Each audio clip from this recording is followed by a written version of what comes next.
হুম, রাজ জ্যোতিষী, তুমি এক্ষুনি বলো তো দেখি এবার নববর্ষের দিনটি কেমন? মহারাজ, আমি গণনা করে যা দেখতে পেয়েছি তাতে বলতে পারি শুধু নববর্ষ কেন, সারা বছর এই রাজ্য আপনার জন্য বড়ই মঙ্গলময়। শুভ বার্তা নিয়ে আসছে নববর্ষ। বাহ বাহ বাহ, চমৎকার চমৎকার। যাই হোক, আজকে সভার প্রধান যেটা কথা সেটা হলো প্রতিবারের মতো এবারেও আমি আর রানী নববর্ষের দিন প্রাঙ্গণে থাকবো। গরিব প্রজারা এলে তাদেরকে বস্ত্র দেওয়া হবে, আর তোমরা সবাই সেদিন রাজবাড়িতেই সপরিবার ভোজন করবে। সাধু সাধু। আহা, বড়ই সুসংবাদ দিলেন মহারাজ। তা ভোজনের তালিকা কি তৈরি হয়েছে? খুব শিগগিরই হয়ে যাবে, কিন্তু তার আগে একটি যে গুরুতর কাজ আছে। হ্যাঁ মহারাজ, নববর্ষের আগে রাজবাড়ি যেখানে যেটুকু মেরামতের প্রয়োজন আছে সেই মেরামত করাতে হবে, আর তারপর রং করাতে হবে, বিশেষ করে অন্দরমহলে। বেশ বেশ বেশ, তাহলে কাল থেকেই কাজ শুরু করে দিতে হবে। নতুন বছর আসতে আর মাত্র যে 7 দিন, সেজে উঠুক রাজবাড়ি, প্রজাদের দিন হয়ে উঠুক আনন্দ মুখর। জয় মহারাজের জয়।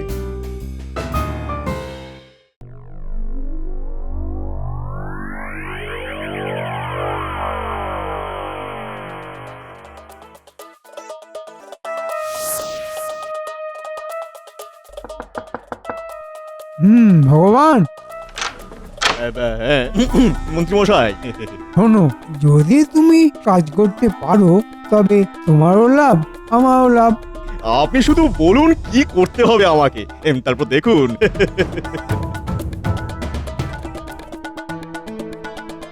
কিন্তু মন্ত্রী মশাই, কেউ যদি আমাকে চিনে ফেলে?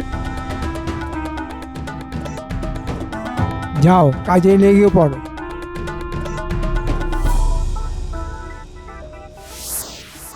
বুঝলি বটাঘটা, এই সুযোগ খুব বড় সুযোগ। তোরা মিস্ত্রি সেজে ঢুকবি, কিছু লোক দেখানো কাজ করে আস্তে আস্তে রানীমার অন্দরমহলে পৌঁছে যাবে। রানীমার দারুণ দুটো বালা আছে, সব তোরা নিতে পারবি না, শুধু ওই বালা দুটো এনে আমার হাতে দিবি। আর আমরা কি পাবো মন্ত্রী মশাই? শুধু ওই বালা বিক্রি করলে তাতে যা পাওয়া যাবে তার 10% যদি তোদের দুজনকে ভাগ করে দিই, তাহলে তোদের আর কিছুই করতে হবে না। বলি, রাজমিস্ত্রি হয়ে যাচ্ছিস, আবার মনের ভুলে ছেনি হাতুড়ি দিয়ে শীত কেটে বসিস না।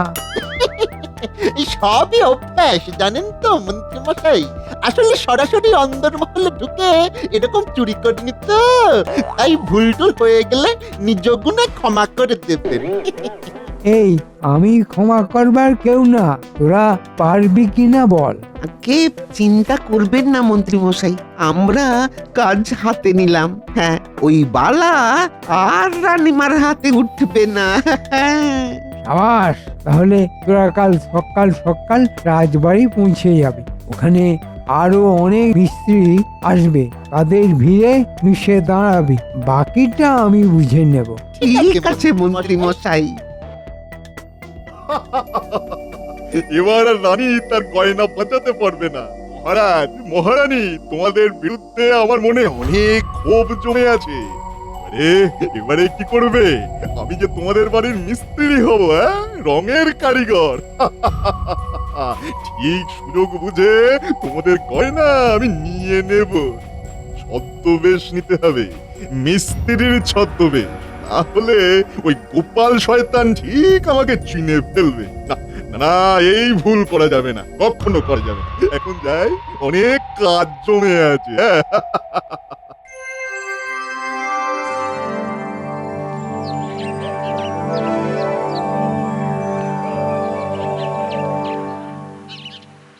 বিজ্ঞানী মহাশয়, এখান থেকেই মিস্ত্রি বেছে নেওয়া হবে। আপনার নতুন আবিষ্কৃত রং দিয়েই অন্দরমহলে রং করা হবে। খুব ভালো, মহারাজা তো তাই চেয়েছিলেন। ওই রং বহুদিন থাকবে। কোনো সবাই, তোমাদের মধ্যে সবাইকে হয়তো আমাদের লাগবে না, কিন্তু মহারাজ বলেছেন কেউ যেন কাজ না পেয়ে ফিরে না যায়, তাহলে সেটা অকল্যাণ। আমাদের পুরোহিত এখন পণ্ডিত, আপনি গৃহশান্তির পুজো শুরু করবেন। পুজো আরম্ভ করার এটাই শুভ সময়। বেশ পণ্ডিত, তুমি পুজো শুরু করে দাও। পণ্ডিত, তুমি পুজো করো, আমরা আমাদের অন্য কাজগুলো এগিয়ে নিয়ে যেতে পারি তো? নিশ্চয়ই, আমার কাজ পুজো, আমি পুজো করছি, আপনারা অন্য কাজ করতে পারেন। এই তোমরা এদিকে এসো। কারা কারা প্রথম কাজ করবে তাদেরকে একটু নির্বাচন করে ফেলি।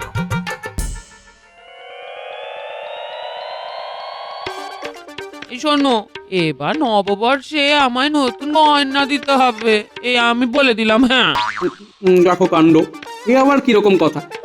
কাচের চুরি চুরি হলে অবশ্য ঠিক আছে। মরণ, আমার কি খেতে কাজ নেই যে কাঁচের চুড়ি পরে বসে থাকবো? কচি খুকি পেয়েছো নাকি? হ্যাঁ, যা তোমার আবদার, তাতে আমার সেরকমই মনে হচ্ছে বই। এই একদম বাজে বকবে না। হ্যাঁ, আর কত বছর কি প্রেমি করে যাবে শুনি? হ্যাঁ, হিন্দি এখন খেতে দাও তো, রাজবাড়িতে মিস্ত্রি লেগেছে, অনেক কাজ। রাজবাড়ি আস্ত থাকবে না ভেঙে পড়বে সেসব রাজা রানী আর মিস্ত্রি বুঝুক। হ্যাঁ, তোমার ওখানে কি কাজ? তুমি কি রাজমিস্ত্রিদের কাজের মধ্যে রঙ্গ খুঁজছো নাকি? হ্যাঁ, কিসব অলক্ষণের কথা বলছো বলো তো? এমনিতে খাবার সময় এত কথা বলতে নেই, বিষম খেতে হয়। আমাকে এবার গয়না না দিলে তোমার সারা বছর খারাপ যাবে। হ্যাঁ, ও বাবা, বিষম খাবো কি? এর কথা শুনে তো আমার ভিড়মি লাগছে। আমি যাই, রাজবাড়ি যাই।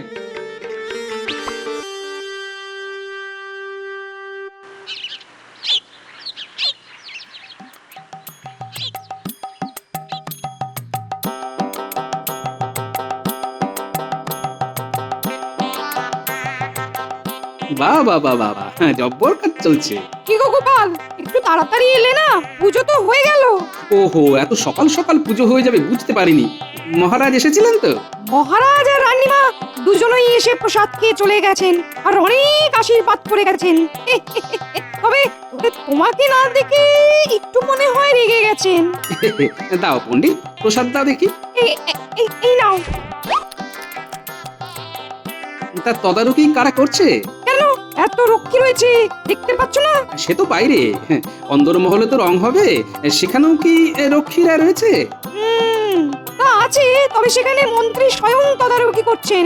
সে কি? কি হলো, তুমি একটু বেশি চিন্তা করছো মনে হচ্ছে। অন্দরমহলের তদারকির দিকেই মন্ত্রীর ঝোঁকটা তাহলে বেশি, আমার ঠিক কেমন যেন লাগছে। তোমার এই কেমন লাগা অভ্যেসটা ছাড়ো দেখি। মহারাজের কাছে আসবে, দুটো খোশ গল্প করবে, মাইনে নিয়ে যাবে, এই তো তোমার কাজ। যা বলেছেন পণ্ডিত মশাই। আসলে তোমার কোনো কাজ নেই বললেই কার ঝোঁক অন্তর্মহলে না বহির্মহলে সেই ব্যাপারে মাথা ঘামাচ্ছ। দেখেছিস কটা, এই গোপালটা ঠিক এখানে এসেই বকবক করে যাচ্ছে। যা বলেছিস, কিছু কি সন্দেহ করছে নাকি রে? বুঝতে পারছি না রে, কি জানি। আচ্ছা পণ্ডিত মশাই, এই মিস্ত্রিদের বাছাই করলো কে? কেন, মন্ত্রী আবার কে? মন্ত্রীর কাজ তো রাজাকে মন্ত্রণা দেওয়া, কিন্তু মিস্ত্রি বাছাই করাও মন্ত্রীর কাজ, সেটা জানতাম না। ওই যাকে বলে ওই অন্দরমহল পাহারা দেওয়াও মন্ত্রীর কাজ, সেটাও জানতাম না। পাহারা নয়, তদারকি গোপাল, তদারকি। ওই একই হলো, আমার আমসত্ব। আমি চলি গোপাল, এখন পাঠশালায় যেতে হবে। দাঁড়িয়ে বক বক করলে তো আর আমার হবে না। মহারাজের সাথে দেখা করি।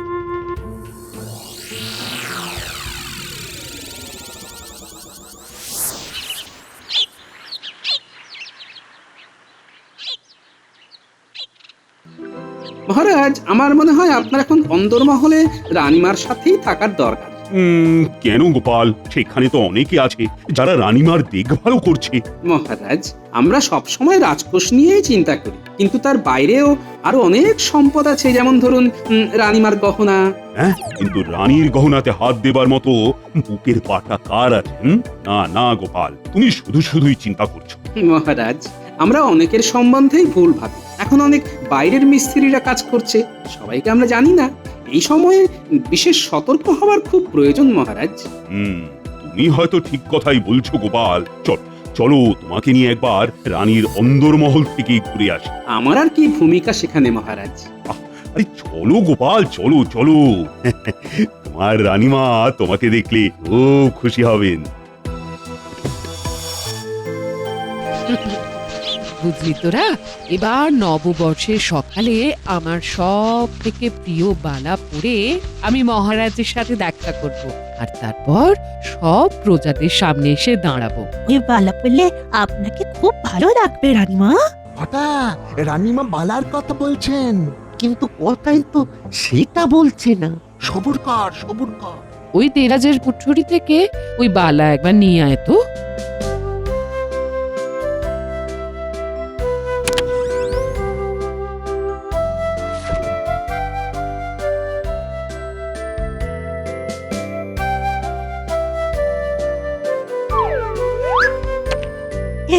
কি সুন্দর রানীমা, এটা আপনার হাতে খুব ভালো লাগবে।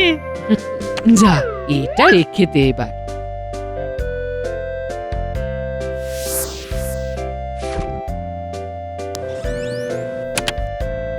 চল সবাই একটু বাগানের দিকে যাই।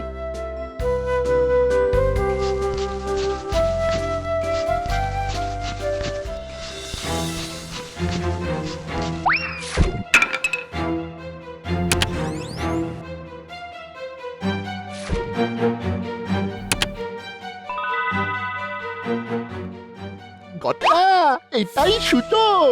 বালা দুটো বের করে ওই বাক্সটা আবার রেখে দে। বাক্সটারই যা দাম আছে তাতেই তো আমাদের।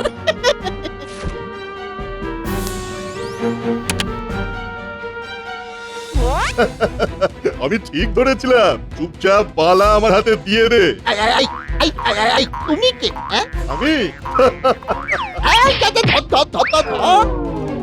এই এই খবরদার, খবরদার, ধর ধর বেটাকে ধর। চোর ধরা পড়েছে, চোর ধরা পড়েছে।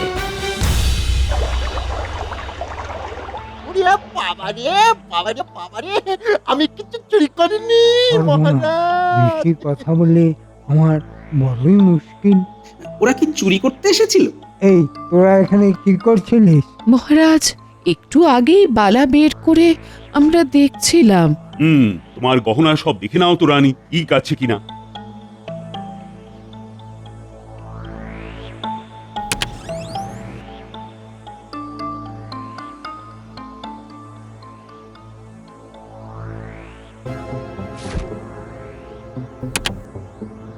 মহারাজ, আমার সাধের বালা কোথায় গেল? মহারাজ কোথায় গেল? এত বড় আস্পর্ধা তোদের, তোরা রানীর বালা চুরি করছিস? না মহারাজ, আমরা তো মন্ত্রীর কথায়। এই চুপ, একদম চুপ, বাজে কথা একদম বলবি না। কিন্তু ওরা কি বলতে চাইছে? ইয়ে মানে না, কিছু না, আমরা কি চুরি করিনি কো। ওদের তল্লাশি নাও।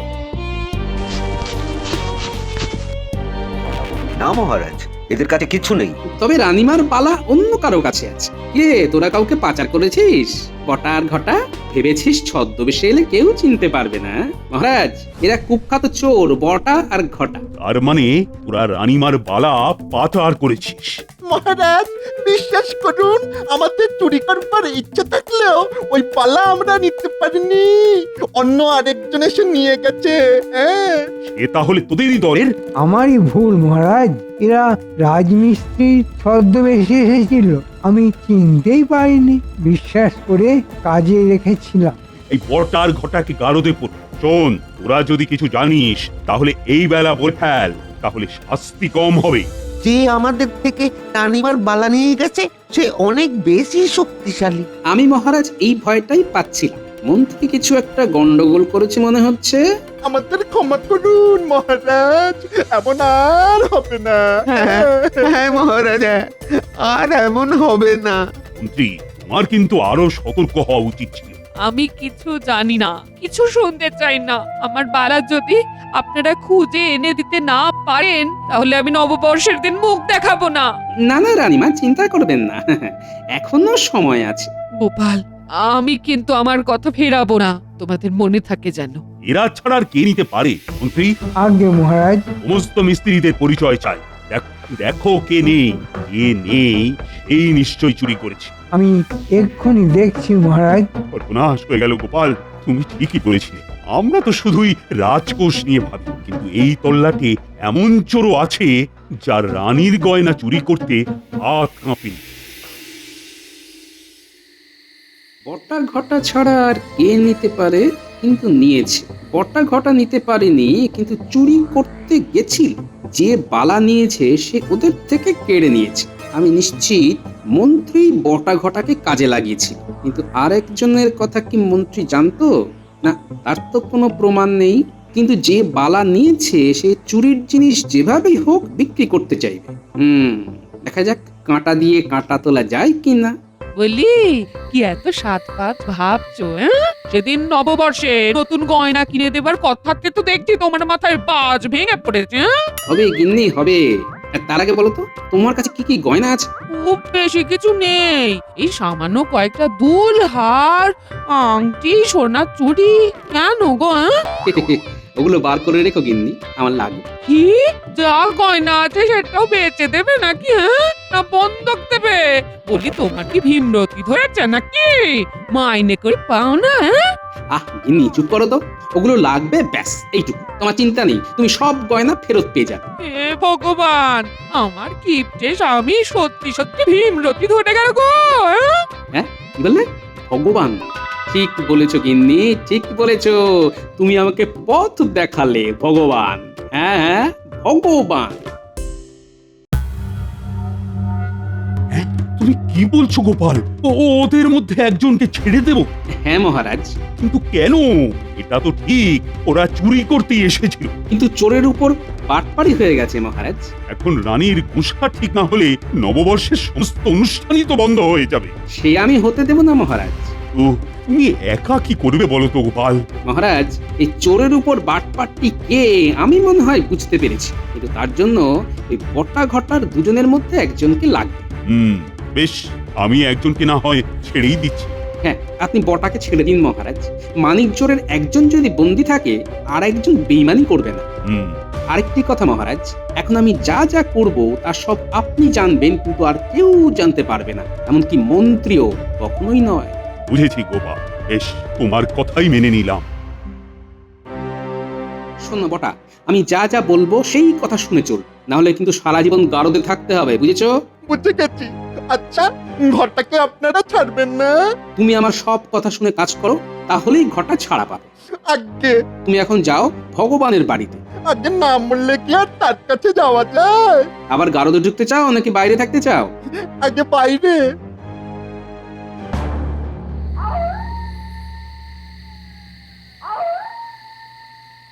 দেখি কি ব্যাপার, তুই কারাগারে আছিস? আমি এখানে সেটা জানলি কি করে? হ্যাঁ, আগে এই অধম ঠিক চিনে নিয়েছি আপনাকে। একটু আশীর্বাদ করুন গুরুদেব। আপনাকে চিনতে পারলে কি আর বাধা দিতাম? আপনি আগে বললেন না কেন? কারণ আমি একা কাজ করতেই ভালোবাসি। হ্যাঁ, বলছি আপনার কেনা গোলাম হয়েই আছি।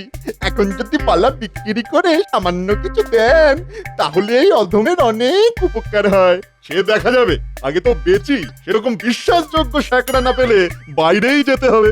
অত ভাবছেন কেন গুরুদেব? এবারে না হয় আপনার একটু সেবা করি। খুব ভালো স্যাকরা আমার জানা আছে, রাতেই তার দোকান খুললে। গেলে আজ রাতেই চলুন না? ঠিক আছে।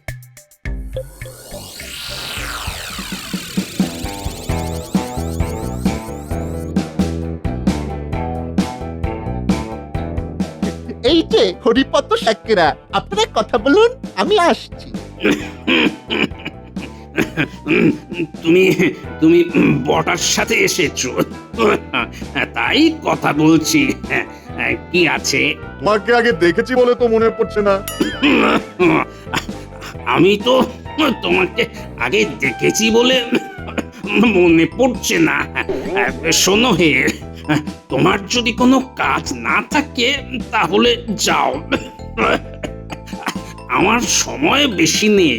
দুটো সোনার বালা আছে, দামটা বলতে হবে। দিনে মানে কিন্তু বিক্রি হবে না। হ্যাঁ, দেখাও দেখি।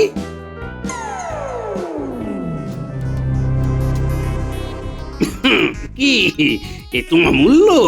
মানে মূল্য নেই, মানে মানে নকল। এই পুরো মাথা খারাপ নাকি? হ্যাঁ, রানীমার হাতের বালা নকল যাচাই না করেই বলে দিলে? হ্যাঁ, নকল নকল, যেমন তুমি নকল ভগবান। হ্যাঁ? গোপাল তুমি ধরা পড়ে গেছো ভগবান। সাবাস সাবাস গোপাল। ভগবান, তুমি কি করে ঢুকলে রাজবাড়িতে? ওই মন্ত্রী আমাকে ঢুকিয়েছে। বটা ঘটার উপর আর ভরসা ছিল না। হ্যাঁ। বাহ মহারাজ, মন্ত্রীর বুদ্ধির তারিফ করতে হয়। বটা ঘটা চোর হিসেবে ধরাও পড়লো, আবার ভগবানকে দিয়ে সোনার বালা হাতিয়েও নেওয়া হলো। হ্যাঁ, কাল নববর্ষ। দিন ভালোভাবেই শুরু হবে, আর শুরুতেই মন্ত্রী অর্থাৎ এই রাজ্যের পাপকে বিদায় দেব। আর আমি যাব রানীমার কাছে। হ্যাঁ গোপাল, তুমিই যাবে। তোমার বুদ্ধিতেই এই বালা উদ্ধার হয়েছে। রানীমা, বাইরে মহারাজ আর সমস্ত প্রজারা আপনার জন্য অপেক্ষা করছে। আপনি আসবেন না? গোপাল, তুমি জানো আমি কি প্রতিজ্ঞা করেছিলাম? আগে আমি বিলক্ষণ জানি রানীমা। আমি এও জানি আজ পয়লা বৈশাখে আপনি সমস্ত প্রজাদের কাছে নিজের ভালোবাসা পৌঁছে দেবেন। কিন্তু তুমি এই কথা বলছো কি করে গোপাল? এই তো তুমি কি করে উদ্ধার করলে গোপাল? রানীমা, আমিও প্রতিজ্ঞা করেছিলাম নববর্ষে আপনার মুখে হাসি ফোটাবই।